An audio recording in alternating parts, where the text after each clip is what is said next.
বড় হচ্ছে দেশের আকাশপথ।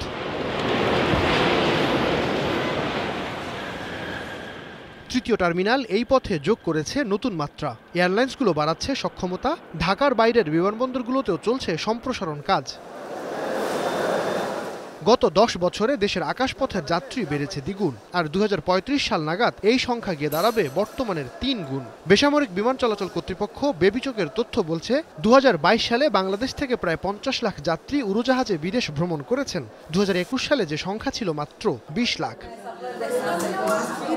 এতদিন এই বিপুল সংখ্যক যাত্রীর বিমান টিকিটের যোগান দিত 3500 লাইসেন্সধারী ট্রাভেল এজেন্ট। লাইসেন্স ছাড়াও আরও প্রায় 1000 খানেক এজেন্সিও এই প্রক্রিয়ায় জড়িত। তবে করোনাকালীন সময়ে বাজার হারাতে থাকে সনাতনী এজেন্টরা, জায়গা দখল করতে থাকে অনলাইন ট্রাভেল এজেন্সি। দেশে বর্তমানে প্রতি মাসে 2500 কোটি টাকার বিমান টিকিট বিক্রি হয়। তার মধ্যে শুধু 10টি ওটিএ মিলে বিক্রি করে 1000 কোটি টাকার টিকিট। সংখ্যার হিসেবে তা মোট বাজারের 40%। আর 2025 সালের মধ্যে সেই সংখ্যা পৌঁছাবে 60%। কেন ওটিএর দিকে ঝুঁকছে যাত্রীরা? ওটিএর সব থেকে বড় সুবিধা হচ্ছে আপনি একটা লগ ইন আইডি নিলেন, আপনি একটা ওটিএর পাসওয়ার্ড লগ ইন আইডি নিয়ে যখন আপনি কাজ করছেন, এই মার্কেট প্লেসের আন্ডারে যা কিছু আছে সবগুলোই কিন্তু আপনি আলাদা করে কোনো এয়ারলাইনের কাছে দেওয়ার দরকার নেই, আলাদা করে কোনো হোটেলে নক করবার দরকার নেই। আপনি পেমেন্ট করতে চাচ্ছেন, আপনার চয়েসের অপশান সব একসাথে পাচ্ছেন। আপনি আপনার মতো করে গুছিয়ে, আপনার মতো করে আপনার ট্রাভেল প্ল্যান করে, আপনার সমস্ত ট্রাভেল রিকোয়ারমেন্টস শেষ করে আপনি টিকিট করে ফেলতে পারছেন এবং পেমেন্ট করে ফেলতে পারছেন। শুধু যাত্রীরাই নয়, অনলাইন এই এজেন্সিগুলো থেকে টিকিট সুবিধা নিয়ে থাকে ঢাকা সহ দেশের বিভিন্ন প্রান্তের এজেন্সিগুলো। কোভিড টাইমে আমরা গিয়ে B2B মার্কেট নিয়ে কাজ করা শুরু করেছি। সো B2Bরা যেই দোকানগুলা কিংবা যে এজেন্টরা বসে গিয়েছিল, কারণ তারা আবার আরেকটা অফলাইন এজেন্টের উপরে ডিপেন্ডেন্ট, তারা কিন্তু এখন ইন্ডিপেন্ডেন্টলি আমাদের প্ল্যাটফর্ম ইউজ করে তাদের বিজনেস রান করছে। And through this agents they are also hiring new people, যারা তাদের ব্যবসাটাকে আরেকটু এগিয়ে নিয়ে যেতে পারে। সো আমি যদি ইনডিরেক্ট, তাহলে কিন্তু আমি একটা হচ্ছে কি শেয়ার ট্রিপের এমপ্লয়মেন্ট, আর একটা হচ্ছে শেয়ার ট্রিপের ইনডিরেক্ট এমপ্লয়মেন্ট রেকর্ড, যেখানে we have created an employment opportunity of 20,000+ people.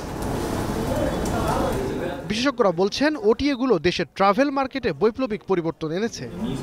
আগে টিকিটের ট্রাভেল এজেন্সি ছিল মাত্র ঢাকা কেন্দ্রিক, বা চিটাগাং কিছু ছিল, সিলেটে ছিল, দেশের অন্যান্য জায়গায় কিন্তু ট্রাভেল এজেন্সি ছিল না। এখন কিন্তু প্রত্যন্ত অঞ্চলে, গ্রামাঞ্চলে ট্রাভেল এজেন্সি ছড়িয়ে গেছে। You name any district in Bangladesh, any গ্রাম, এনি ভিলেজে ইউ উইল গেট সামওয়ান যে টিকিট বিক্রি করছে ঘরে বসে। এই যে একটা মানে ওটিএ ব্যবসাটা কিন্তু ট্রাভেল ব্যবসাকে একদম প্রান্তিক লেভেলে নিয়ে গেছে। এটা একটা বড় ধরনের, আমি মনে করি, বৈপ্লবিক পরিবর্তন এসেছে আর কি। যদিও দেশে ওটিএ শুরুর যাত্রা মোটেই সুখকর ছিল না। হাল ট্রিপ ও 24ticket.com কয়েকশো কোটি টাকা নিয়ে লাপাত্তা হবার ঘটনায় এখনও এই এজেন্সিগুলোর উপর আস্থার সংকট আছে গ্রাহকদের। Association of Travel Agents of Bangladesh আটাবের পরামর্শ, চটকদার মূল্য ছাড়ের বিজ্ঞাপন দিয়ে ক্রেতা শিকারের প্রতিযোগিতা বন্ধ করলে আরও জনপ্রিয়তা বাড়বে ওটিএর। আমাদের এখানে কিছু সমস্যাও আছে, কিছু মনিটরিংয়ের অভাব আছে। কোনো ক্ষেত্রে আনহেলদি কম্পিটিশন ওটিএদের ভিতরে এত বেশি, এবং OTA versus traditional travel agency, তাদের ভাড়ার যে ব্যবধানটা আছে, এই বিষয়টা একটু দৃষ্টিকটু। এটা বন্ধ করে যদি সমতার ভিত্তিতে সকল এজেন্সির টিকিটের ভাড়া সমান থাকবে এবং কেউ বেশি ছাড় দিবে, কেউ কম ছাড় দিবে, সেটা না, সেবার মান বাড়িয়ে যদি তারা কাস্টমারকে আকৃষ্ট করে, সেটা হবে উত্তম ট্রাভেল এজেন্সির ব্যবসা। এছাড়াও ওটিএর বিশ্বস্ত বিকাশে সরকারের তরফ থেকে নীতিগত সুবিধা ও মনিটরিংয়ের প্রয়োজন মনে করেন এভিয়েশন বিশেষজ্ঞরা।